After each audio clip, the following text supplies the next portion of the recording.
I first heard about the 5G tower on Tanner Fox's Twitter page. Tanner Fox comment on April 10th, is no one going to talk about 5G towers and how quickly the government is moving forward on installing these things, even with all the known effects it had on humans? But he also makes a very, very wise comment here. On the same day, being on your phone is a literal black hole, and you just get lost until you aren't anymore. That's a really, really great, insightful thought, guys. Think about that. It's a black hole, and you just get lost until you aren't anymore. Okay, so here's the 5G tower. This is what it looks like. I'm on CNN.com. This was the first article that I came across, written by Harmeet Kaur from CNN on April 9th, 2020. In this picture, you can see telecommunication workers working on the mobile cell tower.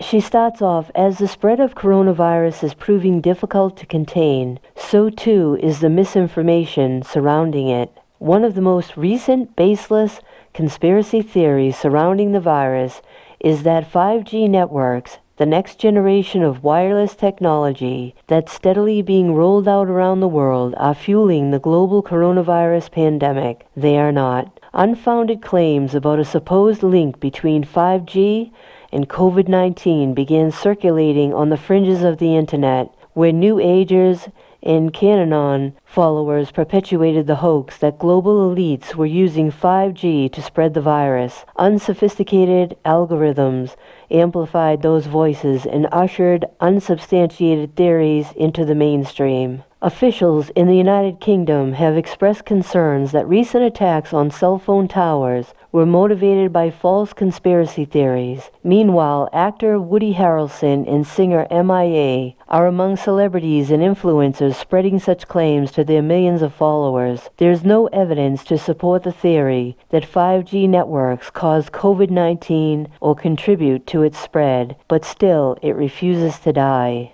She goes on to say how 5G works. There are several theories linking 5G and COVID-19. One simply suggests that 5G networks cause COVID-19 or symptoms of the infection. Another more insidious one is that 5G networks emit radiation that weakens the immune system, making people more susceptible to infection. To break it down, it helps to understand what exactly 5G is. 5G is a next-generation wireless network that is expected to enable a wave of technologies that will change the way that people live and work. The potential applications include self-driving cars, remote surgeries, and automated factories, though it will be a while before we see those kinds of changes. The big differences between 4G and 5G are faster speeds, higher bandwidth, and lower lag time in communications between devices and servers. 5G signals run over new radio frequencies,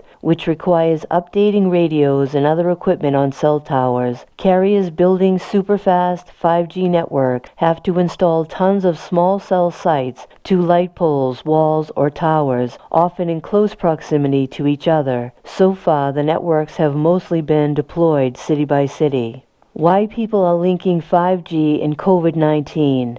5G networks began rolling out in cities and countries in 2018, but were more widely adopted in 2019, the same year that Wuhan, China, saw the world's first coronavirus outbreak. Conspiracy theorists were quick to link the two, ignoring the ever-relevant adage, correlation does not imply causation. People on the internet shared two maps of the United States, suggesting areas that had been hit hardest by COVID-19 were also places where 5G networks had been installed. Another thing those areas have in common, they're metropolitan areas, large population centers that are more vulnerable to the spread of the coronavirus and are more likely to adopt 5G networks earlier. There are other reasons those suggestions don't hold up. Although Iran has not rolled out 5G, it's one of the countries hardest hit by the pandemic. Upgrades to wireless infrastructure have been falsely linked to diseases before, and the same has happened this time around with the coronavirus.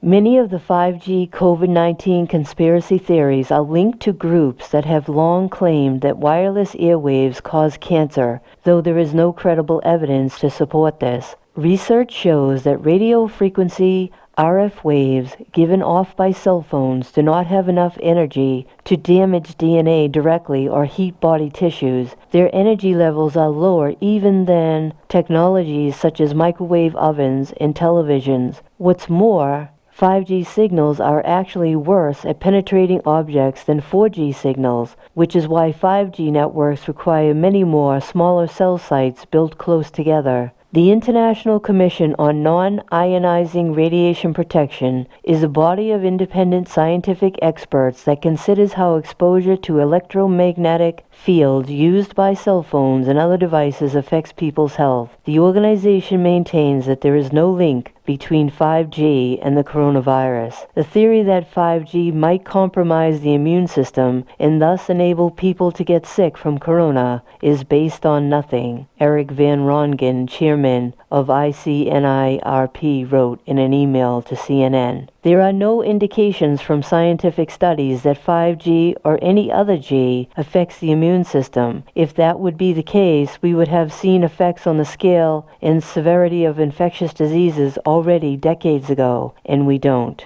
In its most recent guidelines, INCIRP looked at all the possible adverse health effects that could occur from exposure to RF, electromagnetic fields. The only proven effect is heating of parts of the body, but the exposure from mobile devices is so low that this wouldn't happen through cell phone use. Okay, so right here, cell phones emit radio frequency radiation, radio waves, a form of non-ionizing radiation from their antennas. Parts of the body nearest to the antenna can absorb this energy. I will link this page from the cancer.gov, cell phones and cancer risk, and if you're interested, you can check it out. This is an article from scientificamerican.com. We have no reason to believe 5G is safe. The technology is coming, but contrary to what some people say, there could be health risks. By Joel M. Moskowitz on October 17th, 2019. So here is another photo of the 5G network. Photo was taken by Bill Oxford, Getty Images. Moskowitz writes in his article, citing this large body of research, more than 240 scientists who have published peer-reviewed research on the biologic and health effects of non-ionizing electromagnetic fields, EMF, signed the International EMF Scientist Appeal, which calls for stronger exposure limits. The appeal makes the following assertions. Numerous recent scientific publications have shown that electromagnetic fields affects living organisms at levels well below most international and national guidelines. Effects include increased cancer risk, cellular stress, increase in harmful free radicals, genetic damages, structural and functional changes of the reproductive system, learning and memory deficits, neurological disorders, and negative impacts on general well-being in humans. Damage goes well beyond the human race, as there is growing evidence of harmful effects to both plant and animal life. The World Health Organization's International Agency for Research on Cancer classified RFR as possibly carcinogenic to humans in 2011. Last year, a $30 million study conducted by the U.S. National Toxicology Program found clear evidence that 2 years of exposure to cell phone RFR increased cancer in male rats and damaged DNA in rats and mice of both sexes. The Ramazzini Institute in Italy replicated the key finding of the NTP using a different carrier frequency and much weaker exposure to cell phone radiation over the life of the rats. The latest cellular technology, 5G, will employ millimeter waves for the first time, in addition to microwaves that have been in use for older cellular technologies, 2G through 4G. Given limited reach, 5G will require cell antennas every 100 to 200 meters, exposing many people to millimeter wave radiation. 5G also employs new technologies, active antennas capable of beam forming, phased arrays, massive multiple inputs and outputs, known as massive MIMO, which pose unique challenges for measuring exposures.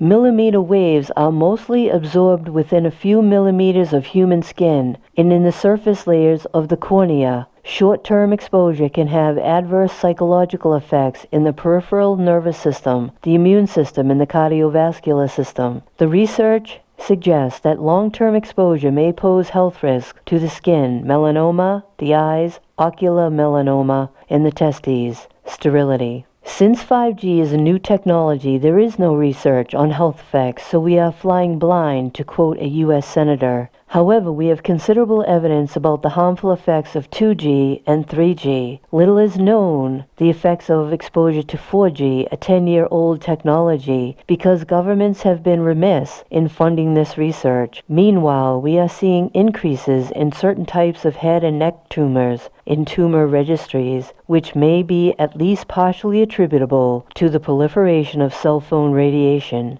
These increases are consistent with results from case control studies of tumor risk in heavy cell phone users. 5G will not replace 4G. It will accompany 4G for the near future and possibly over the long term. If there are synergistic effects from simultaneous exposures to multiple types of RFR, overall risk of harm from RFR may increase substantially.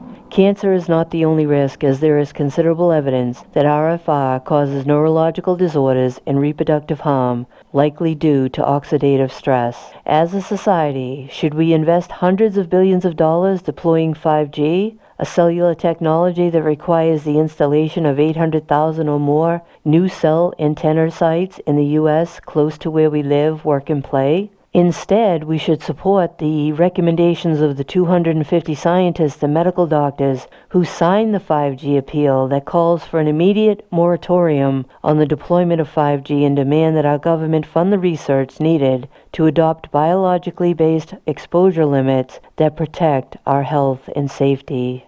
I will link all of these articles, and if you're interested, you can check them out. Joel M. Moskowitz, Ph.D., is the director of the Center for Family and Community Health in the School of Public Health at the University of California, Berkeley. He has been translating and disseminating the research on wireless radiation health effects since 2009, after he and his colleagues published a review paper that found long-term cell phone users were at greater risk of brain tumors. His electromagnetic radiation safety website has had more than 2 million page reviews since 2013. He is an unpaid advisor to the International EMF Scientist Appeal and Physicians for Safe Technology. Alright guys, so even if we can't control the electromagnetic waves coming from these 5G towers, we can control and limit how much time we spend on our cell phones that could possibly be affecting our health. Alright guys, that's going to do it. Hit that subscribe button, smash that like button, and I'll catch you on the next one. Thanks for watching.